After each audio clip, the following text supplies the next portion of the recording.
So welding rigs, everybody thinks they're super cool. You see them all over Instagram, and anybody that is had a career as a welder has at one point in time probably thought about starting their own welding rig. But there's so many different types to pick from. There's so many different options. What are they all used for, and what industries use what kind of rig? So I came up with 5 different categories of the types of welding rigs. First, we have welding trailers. Next, we have smaller trucks up to half-ton trucks. Then we have heavy-duty trucks, 2500 and 3500 non-dually trucks. Then the next category after that is 3500 to 5500 dually trucks. And then the last category is full-on service trucks. The first category I'm going to go over are trailer welding rigs. And there's a few different types. Everyone's seen the types where it's just a welding machine mounted on a very small trailer that only fits the footprint of the welding machine. And usually this is how they come from rental companies. If you rent a welding machine, like an engine drive welding machine from CAT or United Rentals or something like that, it's going to come on this very small trailer. Those are basically mostly used by rental companies and also by other contracting companies that have larger jobs where they're just going to bring that welding machine to the site and leave it on that site for weeks, months, sometimes even years. So that's what those little trailers are. But what we really want to get into are these trailers used by, small business owners and people just starting out. So the first one I would say is like a really small little utility trailer setup where you might not even have an engine drive welding machine. You might just have a generator and then you plug a welding machine into that generator and weld with that. And maybe you have some oxygen and acetylene or oxygen and propane. Maybe you don't. Maybe a box with some grinders and stuff. Maybe a small air compressor. Stuff like that. That setup, those trailers, is really good for people that are doing this on the side and on the weekends or for friends, or you own a farm and you want to do some small repairs. Stuff like that, those trailers are perfectly fine. But when it comes to making money and like running an actual business, a trailer like that, it just isn't realistic because, a lot of the equipment isn't bolted down. A lot of it could be stolen or whatever. So there's that, as well as that equipment is really limited to what it can handle and what it can do and its reliability. And, your generator is probably a pull start, unless you have an electric start one. It's just kind of a pain, things like that. And it doesn't really look very professional with a small little utility trailer. The next trailer, I would say, is like more like a larger utility trailer with a full-size machine. We're talking, this could be anything from like a Ranger 305 by Lincoln or a Trailblazer 325 by Miller. These, gas welding machines, full oxyacetylene or oxypropane setups, large job boxes with a chop saw and grinders and hand tools and fitting tools and measuring tools and maybe a material rack on the trailer, maybe even bigger up to like a larger welder, like a big diesel Vantage 500 or Miller, Big Blue 500 or some big diesel welding machine or an Air Pack or Air Vantage welding machine. This, the list goes on about what you can put on a trailer for that size. So again, these are a larger utility trailer. I've even seen some large flat deck trailers with 3 welding machines on them for one company. So you can put a lot of gear on these. Like I said, everything from a small gasoline welding machine up to a big diesel one. And a huge array of tools, more tools than you could fit on a pickup truck. So that's the other category of trailers. And then the last category, which I personally think is the best, is enclosed trailers. Hides all your gear, keeps it under lock and key. You can get an enclosed trailer just as big as a flat deck trailer. So you could have, a 20-foot trailer with 3-4 welding machines in it, maybe 1 big diesel one and 2 small gasoline ones if you have a large crew and you're doing custom homes or if you're doing shutdowns somewhere at a plant.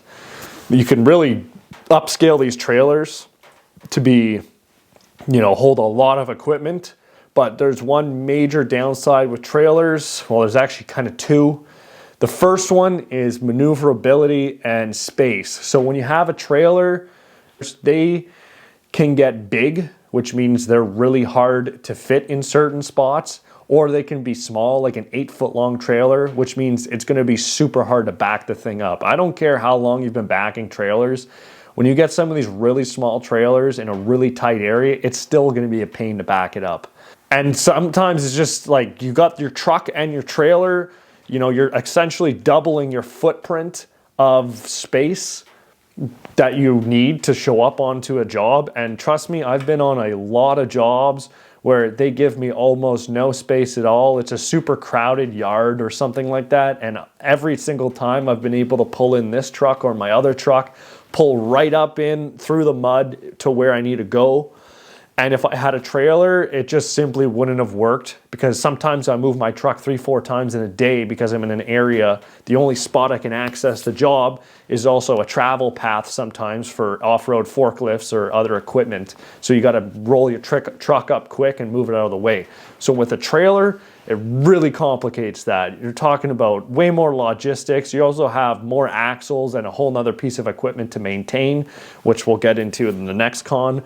But that's the main reason guys don't run trailers, is the inconvenience of a trailer. A lot of people don't understand it that don't have welding trucks, but when you get the trailer, it is such a pain. I know this because I've worked for 2 companies that use trailers, and all the time we had troubles with backing them into certain spots or fitting them in certain areas, or even we've showed up on sites where they weren't even happy we had a trailer and they wanted us to be, our truck and everything to be right out of the way, and we showed up with a trailer and they're like, well, what the heck? This is a road. We need this as accessible as possible. So stuff like that is a pain. Now, the second big con with trailers is, depending where you live in North America or Europe or wherever you are in the world, there could be commercial vehicle laws that are imposed on your truck as well as your trailer. So for me, where I live, as soon as you hook onto a trailer for business purpose, like commercial purposes and not personal use, so it's not a camper and it's hauling tools, and you know, you can get away with like a dump trailer for gravel for doing work on your house and your own landscaping and stuff. But when you're putting tools in a trailer, and they obviously, the MTO, which is where I live, the Ministry of Transportation Ontario, as soon as they see tools in a trailer and it's mounted or a lot of tooling, that is a commercial trailer, which means your trailer has to be inspected annually and has to have a sticker showing that it's been registered as a commercial trailer and has been inspected, as well as the truck. So even if your truck, you're using a small truck that doesn't weigh a lot and isn't considered a commercial vehicle with the weight, as soon as you hook onto that trailer, even if combined the truck and trailer are below the certain weight limit of our laws here, it doesn't matter. It's a commercial vehicle because it's hauling a trailer for commercial purposes. So that is a big con for where I live, because if you get pulled over by the transportation cops, basically, they're not only going to inspect your truck, but your trailer as well. So now you have 2 things to make sure that they're maintained perfectly, because any little thing they find, you're getting ticketed. I know in the States you guys have the DOT. They're probably just as bad. You know, they're really, some of those cops are really strict on certain things. So when you add the trailer, you need to be commercial registered and safetied, which is the inspections on both the vehicle and the trailer. And you're also putting yourself up to possibly get more tickets if you're not maintaining these things perfectly to what their standards are. So that's another big con with the trailer. If you're just starting out and you have a personal truck and you just don't want to put your tools in the back and you just want to haul a little utility trailer around with a welding machine in the back, too bad. You know, you're screwed. You're a commercial vehicle now. Opposed to if you just put a welding skid in the back of that truck and maybe put a tarp over it or something, no one would have noticed. But when you're hauling a trailer, I mean, you can put a tarp over it or whatever, but still, it's just, you're going to get caught eventually. So that's the big drawback with trailers. So the pro I forgot to mention about trailers is that if you are doing long-term work where you need your equipment on site for, you know, a week or weeks or months at a time, that's when trailers are useful, because you can just drive them up, drop them off on site, put a lock on the tongue, or use an enclosed trailer and have all your tools hidden and lock the tongue as well. And then you have all your tools in one spot. You can move it around the job site as you need it. That works, but what doesn't work is if you're going from day to day to day from different place to different place, repairing heavy equipment and doing repairs and stuff, and you're at, 2, 3, 4, 5, 7 places a week, driving that trailer around is going to be a huge pain. So that's the good time for trailers, is for long-term jobs. The bad scenario for trailers is, typical rig welder stuff where you're, running around multiple sites every week. Okay, next category on my list is small trucks, like a Tacoma or a Ranger, up to half-ton trucks. So that's like a Silverado or a F-150. So we'll get right into the small trucks, Tacomas, Rangers, S10s even, stuff like that.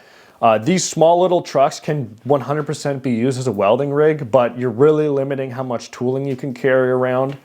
So if you're doing side jobs or whatever and you have one of these small trucks and you just need a very limited amount of tooling, possibly not even an engine drive welding machine, just again a generator that you plug a welder into, something like that, one of these small trucks could really work. Or if you do a lot of sanitary stainless or work in factories and stuff where they have or food processing plants where they have a 220, 240 outlet where you can plug in an extension cord and run it to your welding machine. Or even if you have a welding machine that only requires 110, 120 volt power with a 12 gauge extension cord, you don't need an engine drive welding machine. Some of these small trucks are great because you just throw the equipment in. It's not a whole lot of stuff. You just throw your equipment in, maybe you have a cap on it or something, and you can drive it around and bring it to site and whatever.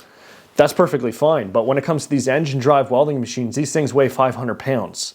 So you look at the capacity of the truck and, again, with these laws of your DOT or MTO or whatever your commercial vehicle cops are, if they notice a vehicle with an engine drive welding machine in the back of it loaded up with tooling, they can pull you over, send you to the scale, and where I live, you can't be over your gross vehicle weight, which is what the manufacturer says your vehicle is rated to haul as just the vehicle with everything in the bed and the cab and 10% of the weight of a trailer if you have one. So if you go over that weight, you don't even need to be registered as a commercial vehicle if you don't hit the threshold for weight. But if they pull you over with a bunch of tooling in your bed, and it's clearly business use, and then they send you to the scale and your truck weighs more than what it says on that door sticker, again, you could have your truck impounded, pulled off the road, you could be ticketed, you could be sent to court, who knows? I don't know your laws in your area, so that's the thing with it. Or maybe they don't have any laws like that and you can just run around with a lot of weight in the bed of your little Tacoma, who knows? But that's a big thing, is payload capacity of a truck isn't the legal amount that you can put in the bed of that truck. I mean, I had a Silverado. It said it was good for like 25 or 100 pounds or something in the bed. But if you look in the door sticker, the weight of the truck plus 2,500 pounds put it over the gross vehicle weight of the truck. So you can put 2,500 pounds in the bed and it says it's rated for it. But when it comes to the legal side, it's not. So that's the thing with these small trucks. If you're not running an engine drive welding machine and just a bunch of tooling, grinders, Milwaukee pack outs and like a Everlast welding machine on a cart or something, they work perfectly fine. But when you get into the engine drives, they really don't because of the limiting of weight. Now, half-ton trucks are like I said, F-150, Silverado 1500, Dodge Ram, or I guess it's just Ram 1500s now, stuff like that. I think actually most people could run a welding business with a half-ton truck if you're just doing welding. And what I mean by that is if you're not carrying around a bunch of tooling and you don't have an air compressor and a bunch of other stuff that weighs a lot, a half-ton truck is perfectly fine. So the welding machine, no diesel machines, but a gasoline welding machine, again, weighs 500 pounds. So you put that 500 pounds in the bed, you put your oxyacetylene cylinders or oxypropane, that could be another 200 pounds, you're at 700 pounds. And then you put some more tooling and maybe material rack or something on the truck and you're a bit over 1,000 pounds. And you, depending on which truck you have and how it's set up, that might be within the legal weight restrictions of your area on that vehicle and what the manufacturer says.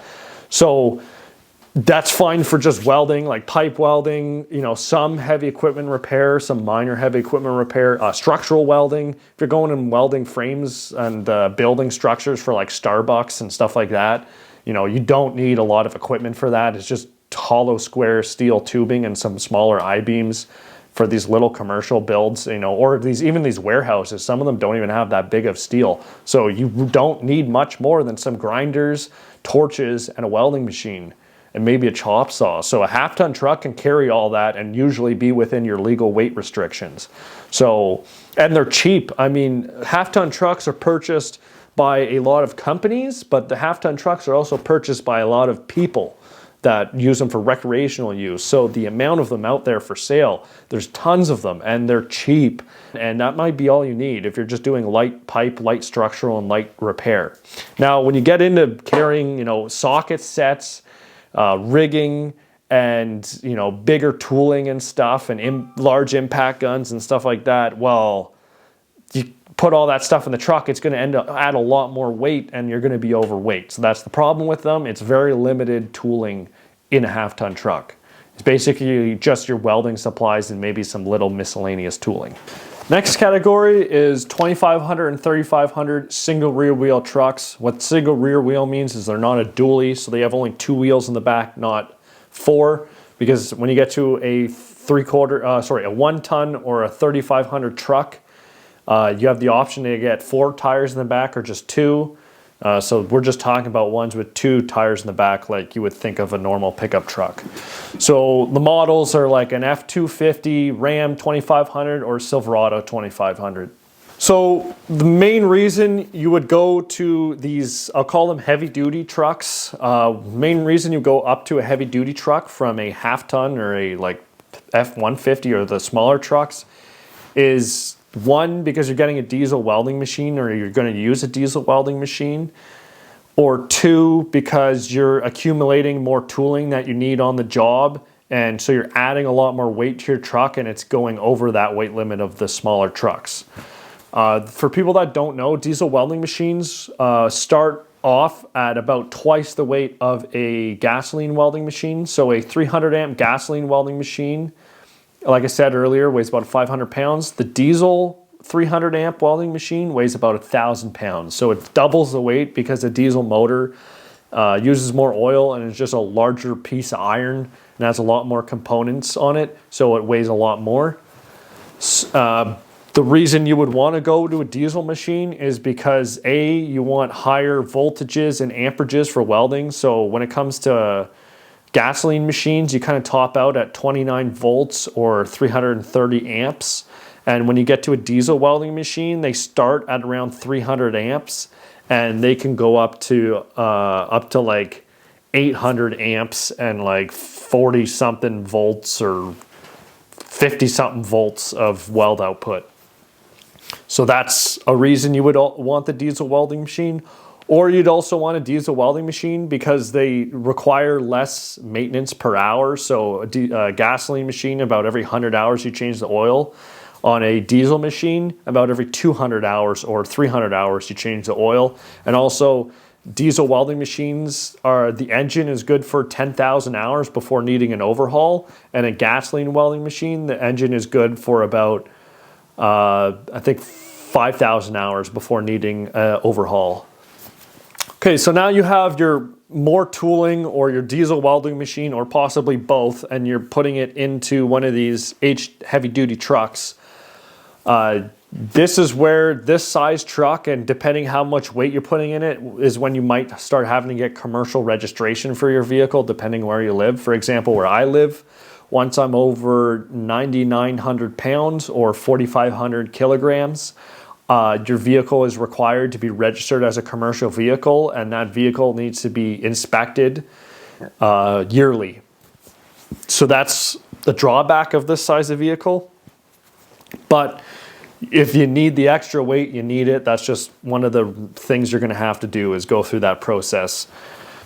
So the most common setup I see for this size truck is usually it's Ram 2500s with a lift on it and big wheels and tires, and then a welding skid, which is like it's like a a rack or tubing system made to like a platform, and then you can mount your toolboxes, your welding machine on it, and your torching bottles and all your reels, and it is modular, so like you can take it in and out of your vehicle because it doesn't modify the factory bed at all. So that's the most common time I see is it's a lifted Ram 2500 with a skid welding setup in the back, which I'll have pictures of. So that's usually what I see these trucks set up as. That's the most common time I see these 2500 or 3500 trucks on Instagram. That's what they're running, is these skids. And like a lot of them have lifts and tires on them. When it comes to like guys that are trying to make money, a lot of money, or like start an actual welding company and have employees, this setup doesn't make a whole lot of sense when it's the big, the truck size has nothing to do with it. It's the big rims and tires and the diesel engine and tuning and exhaust on the truck. That kind of stuff doesn't really make sense unless you're just a contract welder and you're getting paid as an employee, an hourly rate for you and your truck. Sure, that works out. I mean, a lot of guys travel so much. A lot of these pipeline guys especially, they travel so much that they're hardly home, so they'd rather put their money into what they use every day instead of putting it elsewhere. So that's why a lot of these guys have these insane pipeline trucks with crazy custom setups. So that's why I see that, diesel truck, big rims and tires, and a welding skid a lot. But the more realistic side of this truck, for say someone like me that has a business and I would like to have employees in the future, for this size truck, it would be, completely stock truck, a welding skid setup. It would probably be like possibly a diesel welding machine, maybe not, and like quite a bit of different rigging and hand tools, and air compressor, and then a gasoline motor and a lower base model trim. Because when you buy the diesel version of a heavy duty truck, like a Cummins, we'll say, everybody knows what that is. When you go buy a Cummins Laramie truck and it's like brand new or only a couple years old, you could blow $70,000 USD on that truck, which is in Canadian, that's like 100 something thousand. And trust me, I've seen these trucks listed at that before. So you could go blow, crazy amounts of money on this truck, and then your welding equipment too. That could be another $30,000 possibly that you're putting in this vehicle. So now you're going to be paying more on insurance for the truck because it's worth so much money. You have to have full coverage on it because you probably financed it. And you have the diesel motor, which modern diesel motors are not cost effective for welding trucks. If you are not towing with your 2500 or heavy duty welding truck, if you're not towing with it, you don't need the diesel motor. Next category, we're going to go into dually trucks and like heavy duty trucks, which means I'm talking about like 3500s up to 5500s. So these are made by all three major truck brands, Ram, Ford, and GM makes these trucks. You can get them dualies, so there's 4 tires in the back. And the most common pictures you're going to see of these type of welding rigs, it's usually pipeline guys that run these dually trucks, which we'll get into in a bit. But you'll see all kinds of other welding rigs. I'll have a bunch of pictures of them with dually setups. Advantages of this setup is you're allowed to put a lot more weight on these dually trucks than you are the single rear wheel trucks. And you're also getting a larger width bed, and they make a lot more custom flat decks and custom beds for this dually configuration than they do for single rear wheel. So that's a bonus. You get a lot more bed options. And just the larger space of the bed means you can fit way more tooling, and since it's the larger version truck, you can also fit a lot more weight. So it gives you versatility to carry all kinds of gear. This size truck, it could be everything from these pipeline guys who run like a custom pipeline deck with a 300 amp diesel welding machine and a fifth wheel hitch or a gooseneck hitch, all the way up to a 5500 truck with full custom cabinets, a nice bed, and possibly a crane on it. I know IC Weld, I think he runs a Ram 5500 or a 4500, not sure, but it's got his whole custom cabinet deck system, and a crane on it. So when it comes to the pipeline guys, a lot of these pipeline guys are running these dually trucks, not because of the weight of their welding equipment, but because they haul a gigantic camper around to every job they go on. So to tow that gigantic, huge camper they have, they need a big truck. So they end up having to run a dually, which is why you see most of them running a dually. But I feel like there's a lot of pipeline guys that run dualies that don't have a camper, and they're just running a dually diesel truck because they everyone else has one, honestly. Now, when it comes to gasoline versus diesel engines in this aspect, if you're running a 3500, you could still get away with a gas engine. For like my F350 here has a gas engine, and for the weight and everything that I put in it, it works perfectly fine.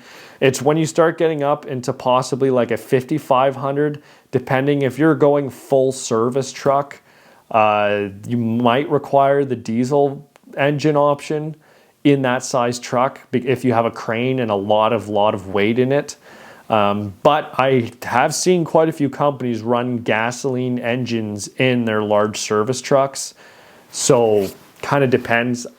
I would say once you have a crane and cabinets and like they're all full of tooling and you have a giant welding machine, you're probably got a lot of weight to the point where the diesel engine might be more economical, possibly, but I'm not 100% sure on that.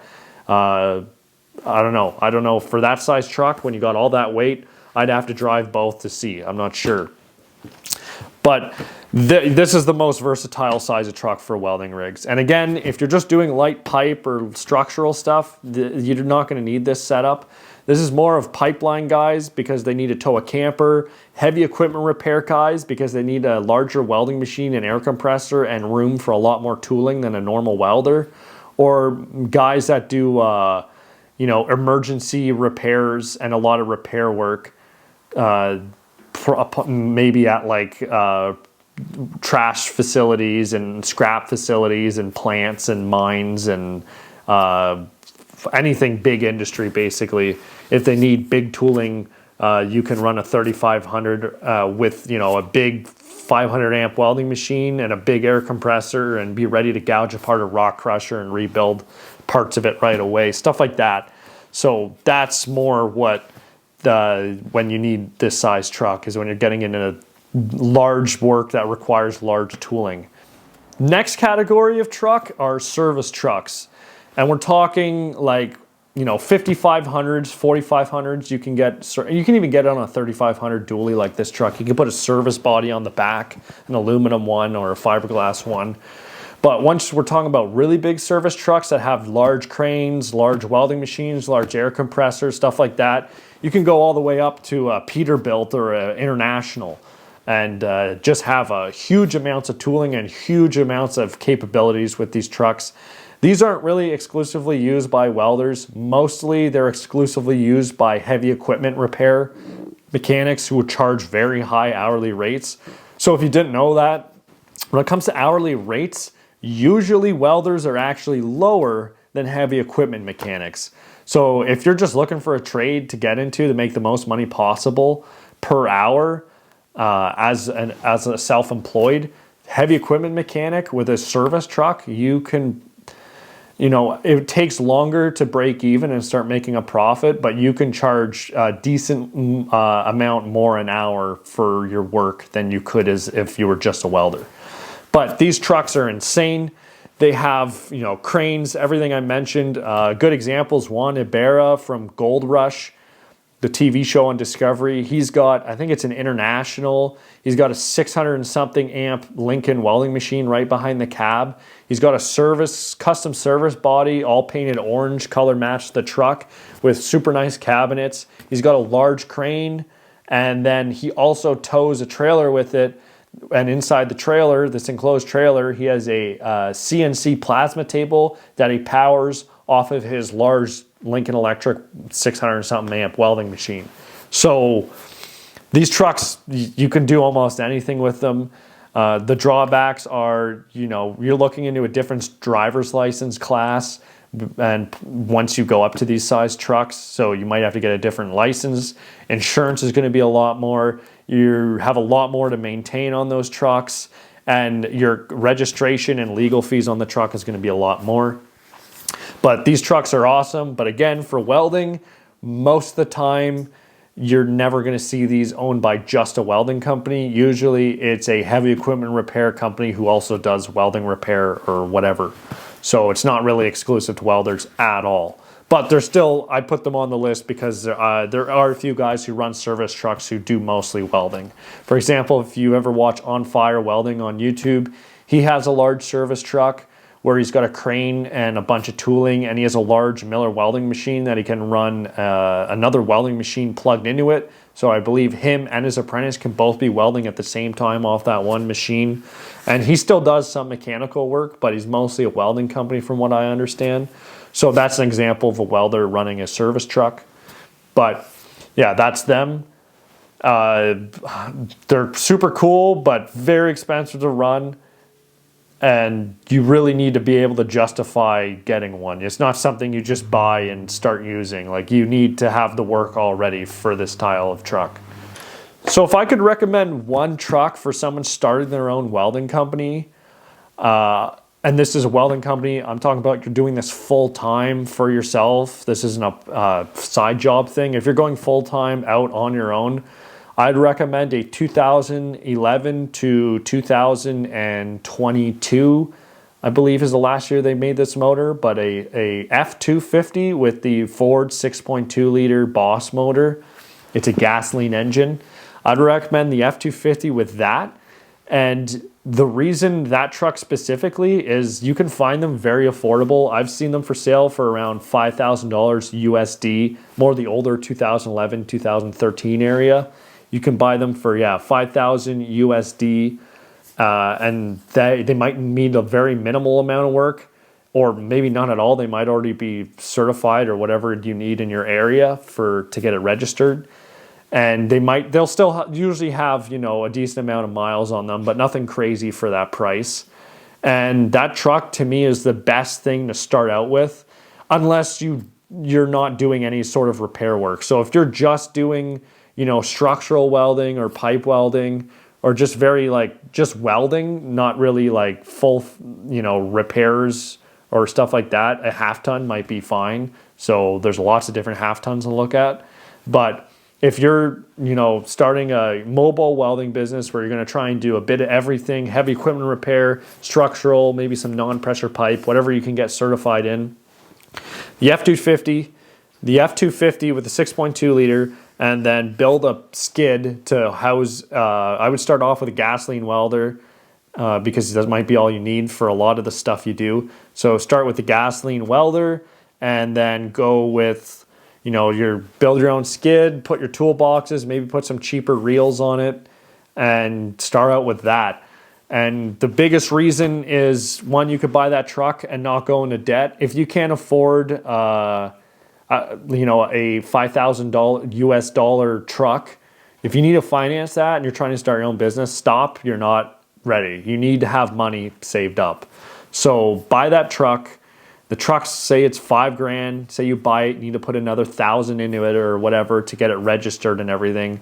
So now you're at $6,000. You buy all your tooling, your welding machine, and all that stuff. You say you're looking at another like $15,000 US, so you're at $21,000, and then you add your business insurance and your insurance for the year on the truck. Now you have a cheap truck that costs not a whole lot to replace, so you don't need, and you bought it cash, so you don't need full coverage on it, which in my area dramatically decreases the price of insurance you pay. One thing I forgot to mention is that all your tooling in your bed of the truck is insured through your business insurance, not your auto insurance. So you can write your truck off and have liability only on the truck and get no payment out for the truck. But even if you're at fault and you wreck all your tools in the accident, your business insurance will cut you a check for all your tools. So that's why you can run liability only in the truck and still get coverage on all your tooling, because it's not considered part of your automotive insurance policy. It's considered part of your business insurance policy. So say it's $1,000 a year for the truck on insurance, and plus $2,500 of insurance for the business, you're under $25,000 to start your own welding business and actually be set up very well. So that's what I would recommend to anybody starting out that's going to be doing all kinds of work.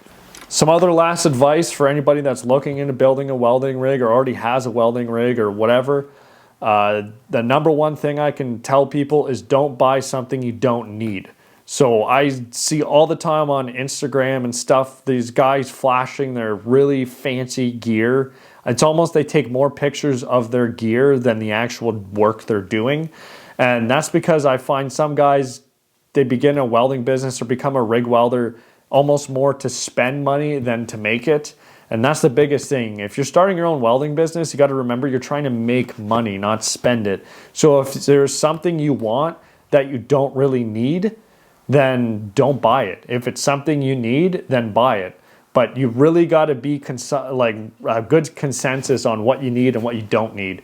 Because once that line is blurred and you just start buying all kinds of stuff, in my opinion, that's how most of these smaller companies go out of business, is they have enough work possibly, but they buy so much gear and go into so much debt that even with 40 to 60 hours a week of billable hours, they're still not barely making a profit. Or they're still making a decent profit, but it's less than what they made as an employee. So you really got to think about that. As being an employee as a welder, if you're going to go out on your own and be a rig welder and you're actually a decent welder, you can get paid a lot of money by someone else to do the same thing under their company.